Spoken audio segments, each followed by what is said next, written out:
the signal to noise ratio is going to be, it's much better, isn't it?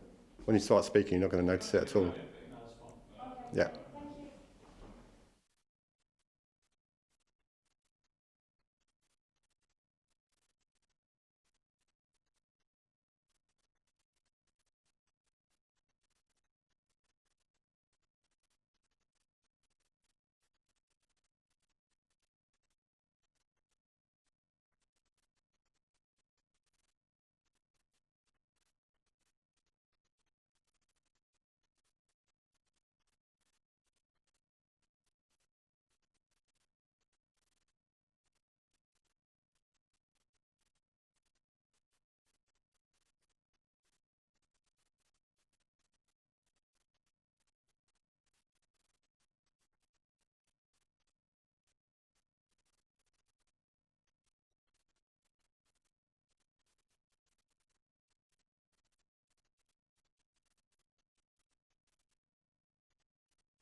Good morning.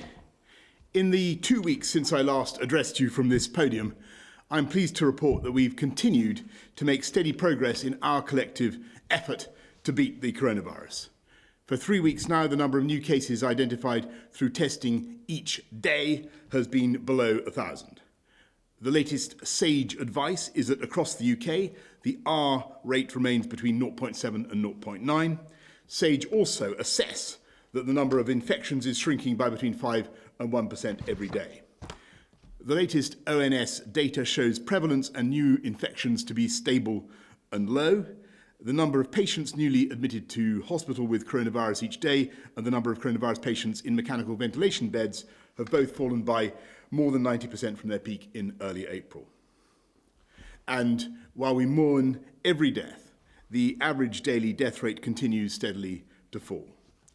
This progress is testament to the phenomenal efforts of our NHS and social care staff working tirelessly on the front line.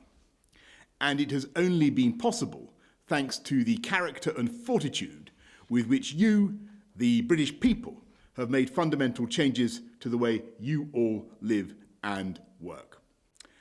When we set out our plan to rebuild on the 11th of May, we said that our goal was to return to life as close to normal as possible for as many people as possible, as fast and as fairly as possible, in a way that is safe and that continues to protect our NHS. That goal remains the same, but the tools we use to achieve it are changing. At the start of the pandemic, we knew far less about the nature and the spread of the virus, and we had to take blanket national measures. National lockdown was undoubtedly the right thing to do and has saved many thousands of lives. Now, however, we know more about the virus, we understand the epidemiology better, and our intelligence on where it is spreading is vastly improved. That means we can control it through targeted local action instead. In England, this work is led by NHS Test and Trace, and within it, the Joint Biosecurity Centre. My deep thanks go to Dido Harding, who oversees this work and who joins me today. This approach is already working.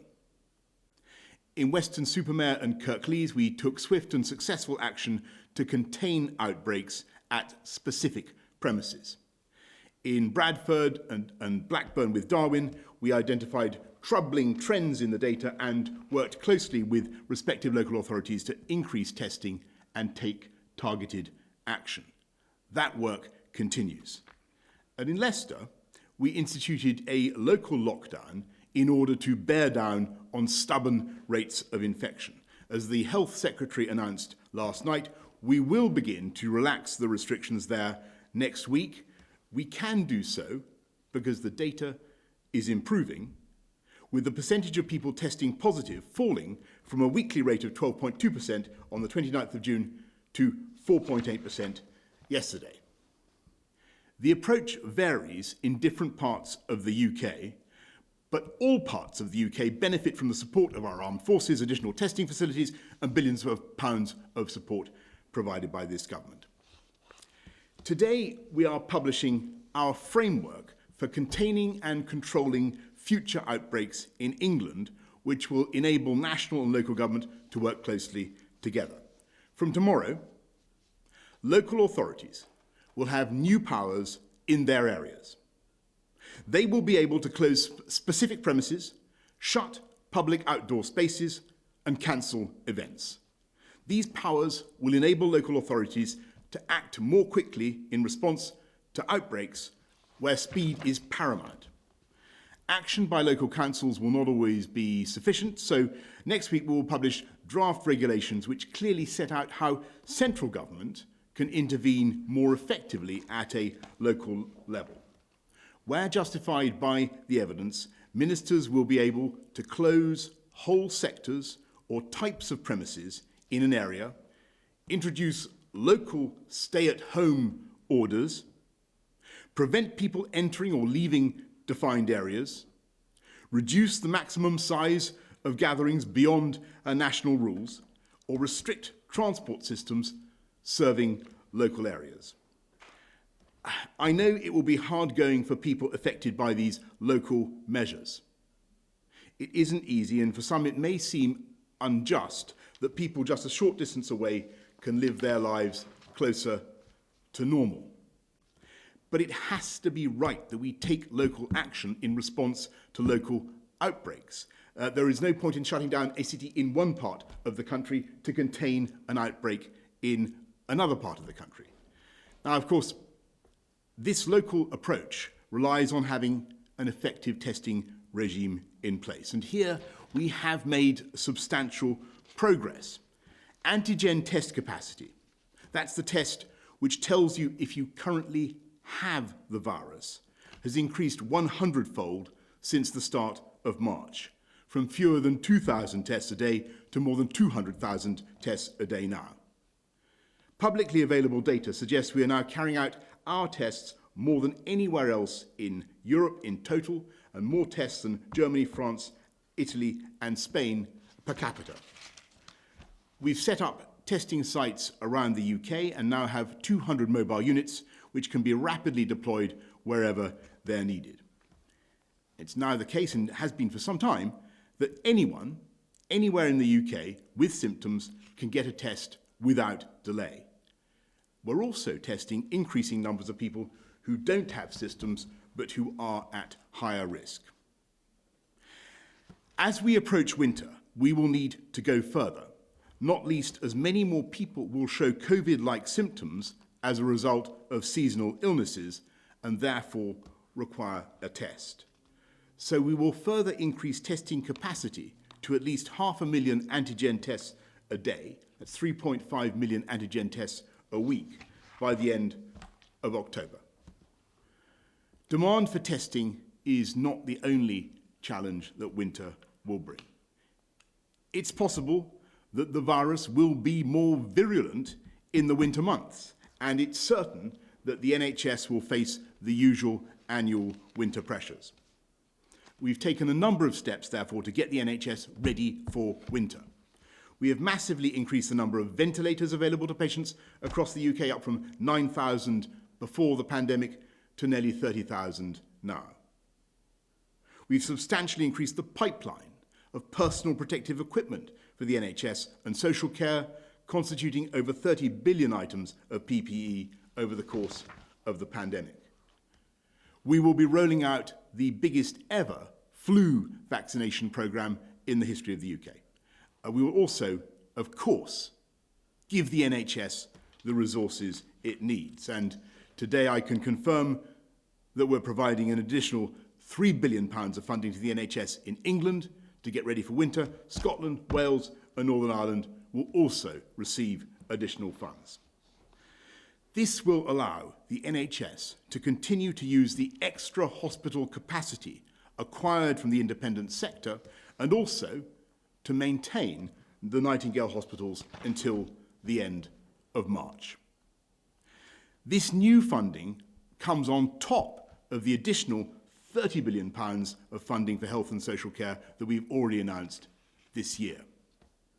So, we're making sure we're ready for winter and planning for the worst. But even as we plan for the worst, I strongly believe we should also hope for the best. That means looking ahead with optimism, now extending our plan to lift the remaining national measures which have restricted our lives since March, so we can get back to something closer to normal life. Now, I must stress the timetable I am about to set out is conditional. It is contingent on every one of us staying alert and acting responsibly.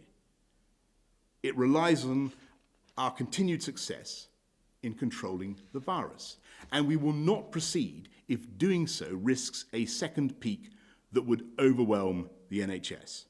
Nonetheless, it is important to give people hope and to give business confidence. So, in England, from today, we are making clear that anybody may use public transport, while of course encouraging people to consider alternative means of transport where they are available.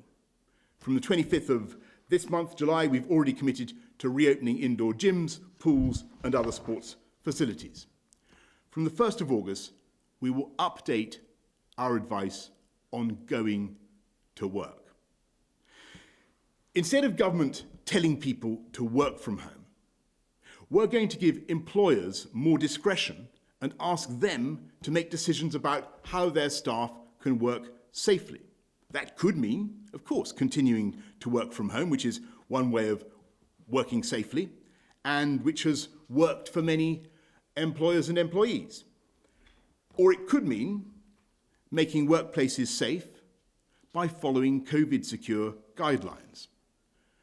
Whatever employers decide, they should consult closely with their employees and only ask people to return to their place of work if it is safe. As we reopen our society and economy, it's right that we give employers more discretion while continue to ensure that employees are kept safe. Also, from the 1st of August, we will reopen most remaining leisure settings, namely bowling, skating rinks, casinos, and we will enable close contact services, beauticians to resume. Nightclubs, soft play areas sadly need to remain closed for now, though this will be kept under review. We will restart indoor performances to a live audience, subject to the success of pilots, and we will also pilot larger gatherings in venues like sports stadia with a view to a wider reopening in the autumn. We will also allow wedding receptions for up to 30 people. All of these measures for the 1st of August should be done in a COVID-secure way. In September, schools, nurseries and colleges will be open for all children and young people on a full-time basis as planned. And universities are also working to reopen as fully as possible. From October, we intend to bring back audiences in stadia and to allow conferences and other business events to recommence. Again, these changes must be done in a COVID-secure way, subject to the successful outcome of pilots. Throughout this period, we will look to allow more close contact between friends and family where we can. It is my strong and sincere hope that we will be able to review the outstanding restrictions and allow a more significant return to normality from November at the earliest, possibly in time for Christmas. At all times, we will continue to work with the devolved administrations in Scotland, Wales and Northern Ireland to support and care for those at risk, wherever they live in the UK. We've said that the shielding programme for those most at risk in England, the clinically extremely vulnerable, will be paused at the end of this month.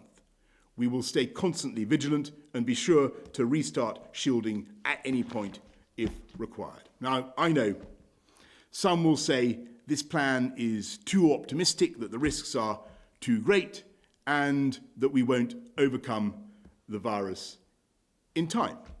And of course, if they are right in saying that, and we cannot exclude that they are, let me reassure them and reassure you that we will not hesitate at any stage to put on the brakes.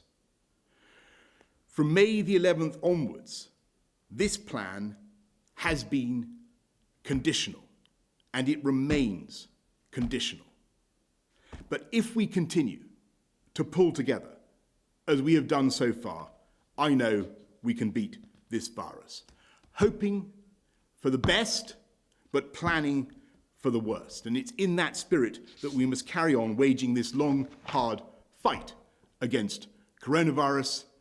And I'll now hand over to Dido. Thank you, Prime Minister.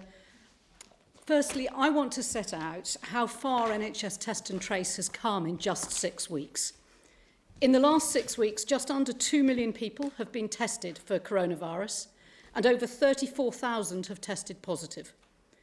We have contacted over 180,000 people who might otherwise have unknowingly spread the virus further. Over 30,000 people have given us their feedback, and 87% were satisfied or very satisfied with the service. And when you get a test in person, you can be confident that you will get the test result the very next day. Every week, NHS Test and Trace gets better, and we're working hard to keep improving. None of this would be possible without the support of the British public, who have come forward to get tested and responded when we get in touch. So I want to say thank you. This virus is challenging for all of us, wherever we live, whatever we do. Coronavirus hasn't gone, but it is now under control. And the best way to keep it like that is to work locally together to stop the spread further. Today's Contain framework is all about that. It shows how we will work in partnership with local authorities, Public Health England, the wider NHS, local business and community partners, and you, the public, to take action at a local level. We already have countless examples of this happening across the country right now. In Leicester, hundreds of local council and NHS staff have visited people at home to offer them a test there and then. In Bradford, over 100 community influencers and faith leaders have come together to ensure that everyone has the information in their own language in a way that works for them. And across the country, thousands of pubs, cafes and restaurants are now keeping records of customers so that we can quickly respond if someone gets sick.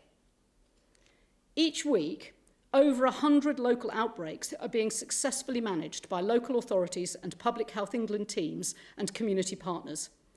And this new framework will make it even easier for them to do what's right for their people with our backing and support. There is lots more for NHS Test and Trace to do. We will keep growing so we can offer 500,000 tests a day by the end of October.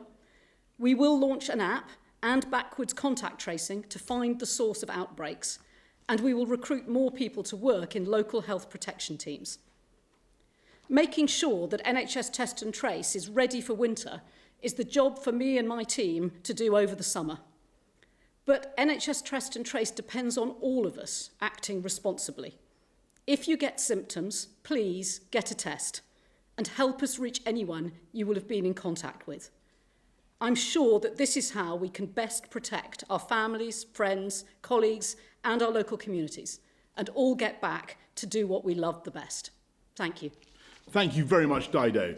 And thanks to everything you're doing. Thank you to all your team at NHS Test and Trace. Let's go first to Jane from Mansfield. Her Majesty's Government are preparing for a second wave in terms of securing PPE and looking at capacity in the NHS. Are there things the general public should be doing to also prepare?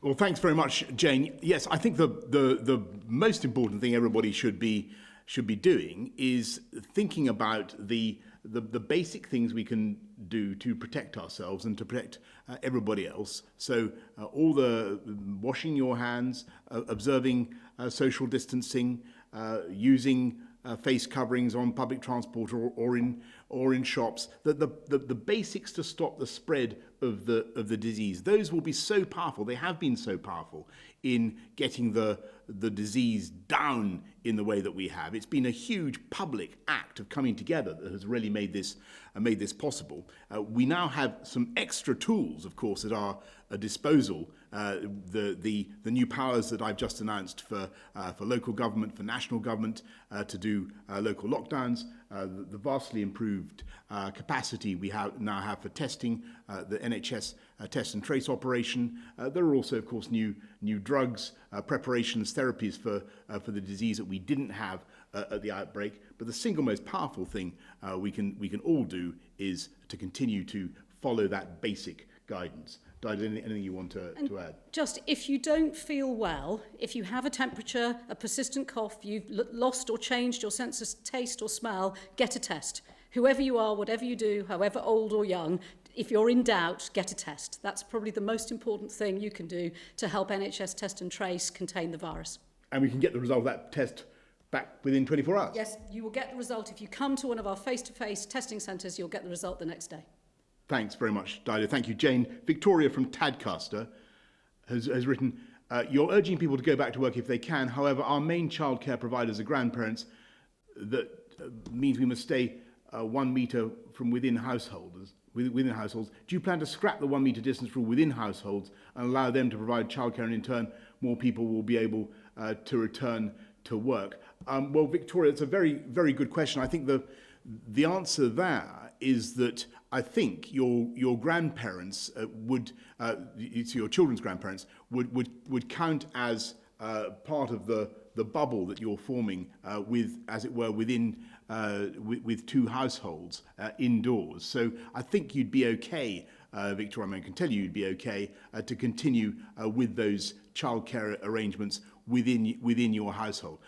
I think what we're trying to say about the 1 metre rule generally and social distancing generally is that clearly looking through till the spring, looking through to the long-term impacts that social distancing will continue to have on many sectors of the UK economy, what we're saying is that we hope that by November, at the earliest, if we can continue to make progress in our struggle against the virus, then it may conceivably be possible to move away from the social distancing measures, from the 1 metre rule and other things by that time. Now, that is entirely conditional, as I say, on our ability to continue to keep the virus under control. But I think on your childcare, Victoria, you're going to be all right. Can we go to questions now from the media? Vicky Young from the BBC. Prime Minister, some companies have said to their workers that they don't need to be back in the office until January. Are you now saying that employers should be doing more to encourage workers back in August? And if so, how does that fit with the advice from the chief scientific advisor, who said yesterday he saw absolutely no reason to change the advice that says work from home if you can? And a second question, if I may, about the Health Secretary, who's ordered an urgent review into the way that death statistics have been compiled in England.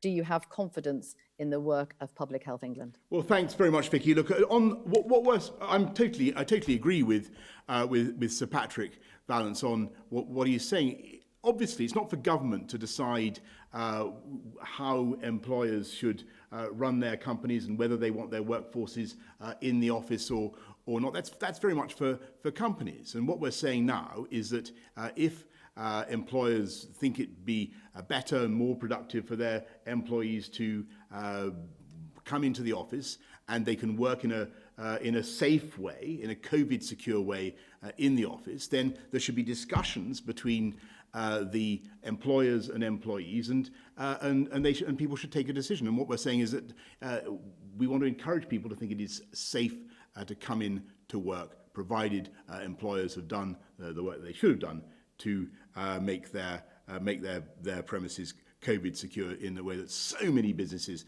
up and down the country have already done. So that's what we want to see from the 1st of August. Discussions between employers and employees about how they think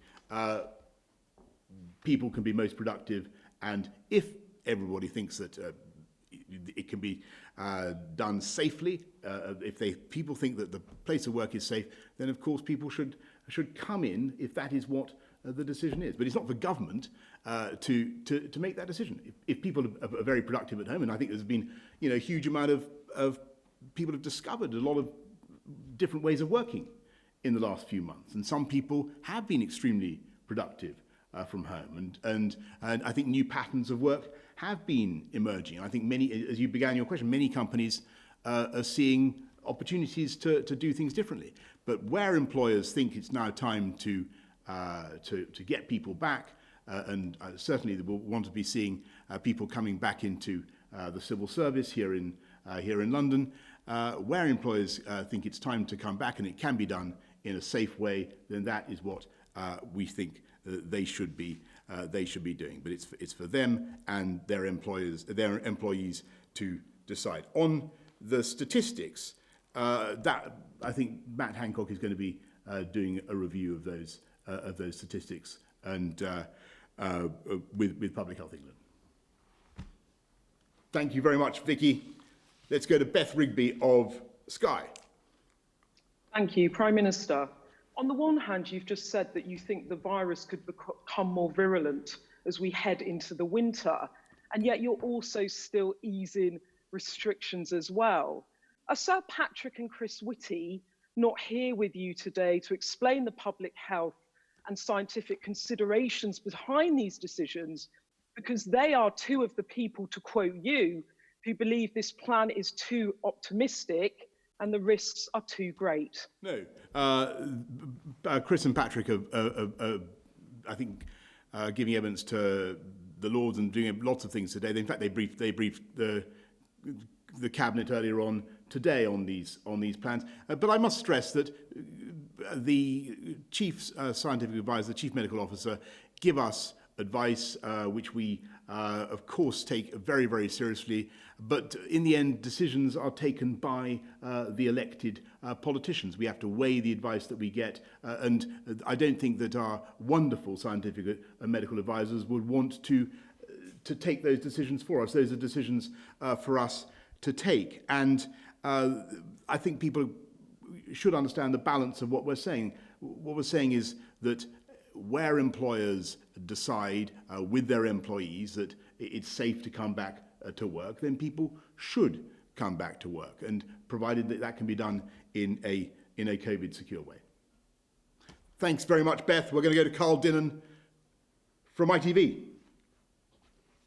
Prime Minister, yesterday, as you know, Sir Patrick Vallance said there was no reason to change the advice on working from home. Today you changed it.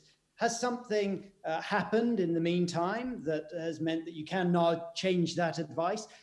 And as you say, that it will now be left up to employers to decide whether or not their employees come. If the government doesn't have a view on whether or not it's safe to work from home or work from the office, how are employers supposed to make that decision? No, sorry, the government certainly has a view about whether it's safe. And our view is whether that it is safe, provided employers have taken the steps that they need to take, which of course will be invigilated by the Health and Safety Executive to make sure that their place of work is COVID secure. If they've taken those steps, if the place of work is COVID secure, then our view is that it is safe. But whether people should go into work, whether they need to go into work, is not something that the government can decide. It is up to employers to decide with their employees whether they think the time has come for them to be more productive in a place of work for a greater portion of the week than staying at home. As I said, Carl, we've learned all sorts of lessons over the last few months about the wonders of Zoom. And muting and unmuting our colleagues and all the rest of it, and it's fantastic. And here we are, communicating in a way we never would have dreamed was possible only a few years ago. It's a miracle. But in the end, human interaction, face-to-face conversations are important. Many businesses tell me that. What we're saying is from the 1st of August. If they can talk to their employees, if everybody can discuss it in a serious and grown-up way, if we can be confident that the places of work are COVID secure, which I'm sure we can, then employers working with their employees should be encouraging people to get back to work where that is right for that employee. That's what we're saying. And they should use public transport if they need to, though, of course, where possible, alternative means should also be used. Okay? Thank you very much. Let's go to Jim Pickard of the FT. Prime Minister, you're 400,000. How many of those do you want to go back to working in, and when? And for Harding, the Prime Minister said at March that antibody tests were going to be the game changer for the pandemic. The government's ordered 1 million tests. Only 1 million have been done so far.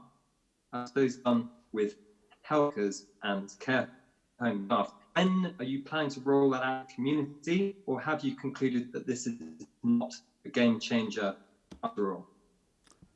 Well, I'll hand over to Dido on the antibody test in a minute. But Jim, thank you. I notice it says your network bandwidth is low, and I apologise for that, because one of our tasks as government is to get gigabit connection for everybody by 2025, and we will be rolling that out. Jim, I'm surprised the FT can't lash out on some proper connections for you, by the way. But anyway, we really do want to improve people's connectivity, because I do think that we've made huge progress, and that actually affects the answer to the question about how many of the 400,000. I think the question was about the 400,000 wonderful civil servants in Whitehall should be coming back. Again, it will depend on the line managers. It will depend on who can, where people need to be. That's a discussion to be had between employers and employees about how you can be most productive and effective. And I think there's a balance. And we've learned huge lessons throughout this crisis about the potential of technology, but I think there are also limits, as we're also seeing, to technology, and sometimes no substitute for face-to-face meetings and interaction. So that's, I think, what many employers will be starting to say from the 1st of August. And Dido, on antibody tests, rather similar to the Prime Minister's answer on technology, science also has its limits. So we've tested over 1 million people for the antibody test in health and social care in only a few weeks. continuing to roll that out to people working in the NHS and social care. But at this stage, the science isn't clear enough yet to tell us whether or not the presence of antibodies and the level of antibodies in your blood gives you immunity. And so at this stage, the actual only information that you get from an antibody test is that you have or haven't got antibodies. And we're learning all the time, thanks to all of those health and social care workers participating in the studies and having those antibody tests done. But at this stage, it's too early to be able to say that it is or isn't a game changer. I think we all want it to be. Everyone wants to believe that we will find that sort of silver bullet in the science that means that we know that we're going to be safe, particularly for people who've suffered and been very ill. But at this stage, we don't know that yet, and so there are no plans immediately to extend that antibody testing unless or until the science gives us that answer we're searching for. Yes, and perhaps I should just add that what I intended by that is by the game changer is, I think, there are several things that could be game changer. A vaccine would obviously be a game changer, but I also think that test and trace and our ability to detect the outbreaks at a local level in real time, as it were, and the closer we can get to pretty much instantaneous detection of outbreaks, and we're making progress the whole time, the better we will become at preventing a more general outbreak and containing it faster and faster. And so testing and tracking and tracing have got much better in the last couple of months it's been, and I've no doubt that by October, November, when obviously there will be the winter pressures that I've described, it will be even stronger and even more resilient and useful. Can we go to Jane Merrick of the Eye, please? Thank you, Prime Minister. You mentioned November as a landmark month for getting back to normal, and many people, families across the country, will be thinking about Christmas. How optimistic are you that families, including grandparents, will be able to gather around the Christmas table and spend Christmas together? And secondly, last month, SAGE's Behavioural Science Subcommittee published a report which concluded that there has been a recent decline in the credibility of and trust in the government in relation to the pandemic. Are you concerned about this, and how do you convince the public to listen to what you're saying given that conclusion? Well, thanks very much, Jane. What we want is for everybody, and you've got it completely about Christmas, because it's not only a very important time of year for families, it's also a very important time of year for the UK economy and for many millions of people working in all kinds of sectors, many of them on modest incomes, and it's very important that we hope for the best, Jane. That's what I'm trying to set out today. A plan where we hope for the best but plan for the worst, and clearly the steps that we're taking for September, October, November, they're all conditional on our continued ability to defeat the virus. And just on your last point, the way we've defeated the virus so far has been through the massive common sense of the British people and their ability to see what needs to be done and to do it.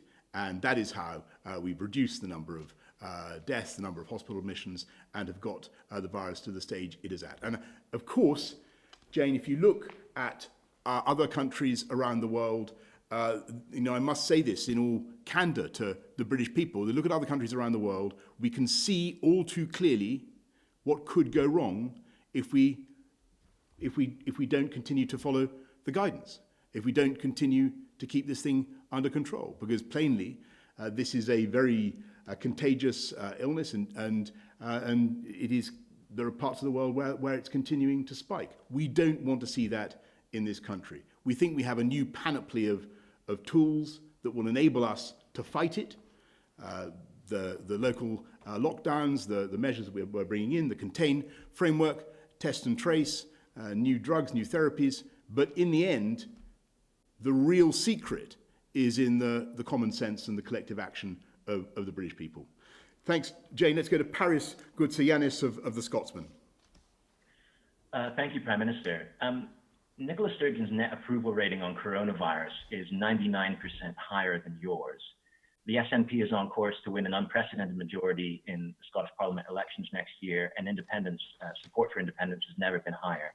Do you accept that you, Prime Minister, are the biggest threat to the Union? And if not, why do you think so many Scots want to leave the UK? Well, thanks very much, Paris. I think, actually, when you look at what's happened under this, during this crisis, there has been very good and very close collaboration between, despite the surface differences and the polemics that you refer to, there have been very good discussions across the UK between public health authorities, between the scientific and medical officers, and actually the agenda that is being pursued by all the parts of the UK beneath the surface has been very, very similar. And it's thanks to the strength of the union, I would say, that actually there is we've had the response that we've been able to muster as a one whole United Kingdom, whether that's our armed services bringing testing kits across the whole of the country, taking people in remote parts of Scotland to the testing centres where they needed to go to, or the might of the UK Treasury and HMRC getting the furlough scheme up and running across the whole of the UK in a way that I thought was incredibly impressive. So I'm conscious that people will want to try to make divisions, and it's quite right that there should be distinctive approaches in some aspects of the way we approach coronavirus, but I've absolutely no doubt that the union has proved its worth during this crisis time and time again. The oldest, most successful political partnership in the world, and we certainly don't want to see it broken up. Anyway, Paris, thank you very much for your contribution. Thank you to everybody who's joined us today. Thank you particular to Dido from NHS Test and Trace. Thank you all for listening.